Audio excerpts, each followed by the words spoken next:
उसमें से केवल 37 पॉजिटिव केस आए हैं। एक्टिव केस जो अब मध्य प्रदेश में है वो करीब 696 है। एक्टिव केस के मामले में मध्य प्रदेश की देश में लगातार स्थिति सुधरी है और हम 31वें नंबर पर हैं। हमारे बहुत सारे जिले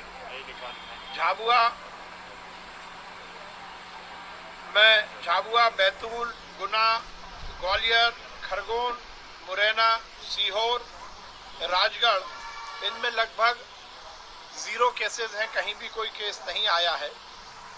मध्य प्रदेश में रिकवरी रेट बढ़कर अब 98.78 हो गया है और लगातार मध्य प्रदेश में हम टेस्टिंग को लेकर ये सुनिश्चित कर रहे हैं कि हम टेस्टिंग में कहीं कोई कमी नहीं करेंगे और सभी जगह इस बात को सुनिश्चित करेंगे कि जो पॉजिटिव केस है उनकी हायर जो जीनोम सीक्वेंसिंग के लिए जो हमें सैंपल भेजना है वो भी हम समयबद्ध भेज रहे हैं।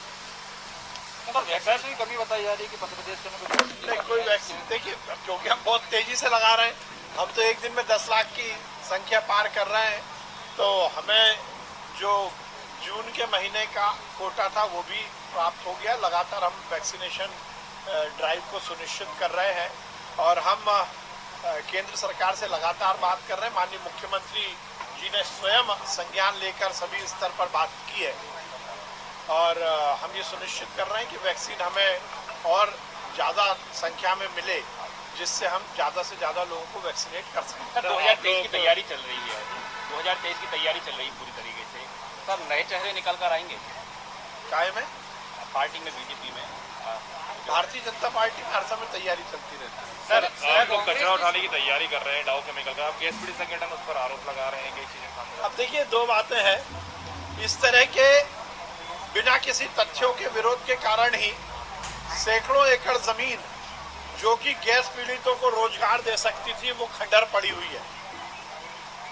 ये कहीं भी समझदारी नहीं है कि हम लगभग 36 से 40 साल बाद तक इसी बात का रोते रहें और इसलिए हमने निश्चय किया है कि हम गैस पीड़ितों को रोजगार देंगे, गैस पीड़ितों को के घरों में उजाला आए, ये हमारी नीति है और इसलिए गैस पीड़ितों को यदि उस जमीन पर रोजगार देना है तो वहां पर एक मेमोरियल बनेगा।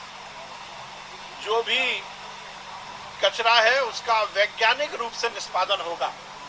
मुझे लगता है बिना किसी तथ्यों के बयान देना ठीक नहीं है। उनका कहना है 21 स्थानों पे हजारों लाखों उनका कि वैज्ञानिक कहेंगे, ना मैं वैज्ञानिक हूँ ना वो वैज्ञानिक है, जो वैज्ञानिक कहेंगे उस हिसाब से होगा। पोल्यूशन कंट्रोल बोर्ड से बड़ी कोई संस्था नहीं है पर्यावरण के संरक्षण। कब तक ये कर लिया जाएगा? जल्द से जल्द होगा, हमने टेंडर कर दिया है और हम जल्द से जल्द बनाएंगे। जबलपुर में ऐसा ब्लैक फंगस की संजीवनी बनने वाली है, सीएम साहब कब करेंगे, कैसे करेगा? जबलपुर में ब्लैक फंगस की दवाई बनने वाली है। निश्चित रूप से रेवा फार्मास्यूटिकल के माध्यम से माननीय मुख्यमंत्री जी की पहल पर अब एम्फोटेरिसिन बी मध्य प्रदेश में उत्पादित होगी। ये हम सब के लिए बहुत प्रसन्नता की बात है और निश्चित रूप से ये भारतीय जनता पार्टी मध्य प्रदेश की बड़ी उपलब्धि है कि हमने वो एम्फोटेरिसिन बी जिसकी हिंदुस्तान में बहुत कमी थी उसकी अब मैन्युफैक्चरिंग हम मध्य प्रदेश में ही शुरू कर रहे हैं। सर 2023 की मैं चलिए मध्य प्रदेश में अलग अलग स्थानों पर ट्रांसपोर्टेशन आज हड़ताल की बात कर रहे हैं, हालांकि कई जगह पर समर्थन है, कई जगह पर नहीं। देखिए मुझे नहीं लगता है कि किसी भी तरह हड़ताल करना उचित है। इस समय पर जब हम महामारी के दौर से गुजर रहे, हर वर्ग को चाहिए कि अपने अधिकार की बात तो करे, परंतु हड़ताल जैसे नकारात्मक यदि हमने आचरण किया तो वो ठीक नहीं है रहेगा। सही मायने में यदि किसी भी वर्ग की कोई समस्या है तो हम पूरी तरह उनसे संवाद करने को तैयार हैं। सर मध्य प्रदेश में देख रहे हैं सर कि महिलाओं के वैक्सीनेशन जो हो रहा है उसमें रेशो बहुत कम आ रहा है। इंदौर में देखने को मिला है कि महिलाओं के लिए अलग से केंद्र बना दिया गया है कि राजधानी और अन्य महानगरों में भी इस तरीके का कोई। देखिए हर जिले में वहाँ वैक्सीन ज़्यादा से ज़्यादा लोगों को लग सके इसके प्रयोग हो रहे हैं। जिस जिले की क्राइसिस मैनेजमेंट ग्रुप को जो भी उस जिले के लिए उचित लगता है वो काम कर रहे हैं। तैयारी शुरू कर दी है, प्रभारी जो है एमपी आ रहे हैं, बैठक ले रहे हैं लोगों की। देखिए ये काय की तैयारी, ना नेता ना नियत, किस बात की तैयारी कर रहे हैं कांग्रेस अब भूली बिसरी बातें हैं, केवल और केवल अपनी राजनीतिक रोटी सेकने के लिए इस तरह के बयान देते रहते हैं।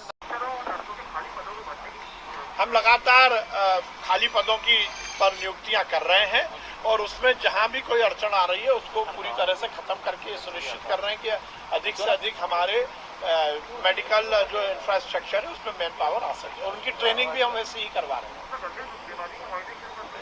माननीय मुख्यमंत्री जी ने निर्देशित किया है कि हम अब ऐसी जानलेवा और गंभीर बीमारियां जिसका समाज पर बहुत विपरीत असर पड़ता है, जो व्यक्ति उस बीमारी से ग्रसित होता है वो तो परेशान होता ही है, पर उसके साथ ही उसके परिजन भी बहुत परेशान होते हैं। जैसे कैंसर है, हार्ट की बीमारी है, न्यूरो से जुड़ी हुई बीमारी है, जैसा थैलीसीमिया एक बड़ी बीमारी है। तो माननीय मुख्यमंत्री जी ने निर्देश दिया है कि क्योंकि मध्य प्रदेश में भारतीय जनता पार्टी की सरकार, शिवराज सिंह चौहान जी की सरकार जनता के कल्याण की सरकार है, इसलिए हर तरह की इस बीमारियों को भी अब मध्य प्रदेश में अलग से और सुव्यवस्थित रूप से इलाज हो सके, जनता को इसका लाभ मिले, इसकी हम व्यवस्था बना रहे हैं।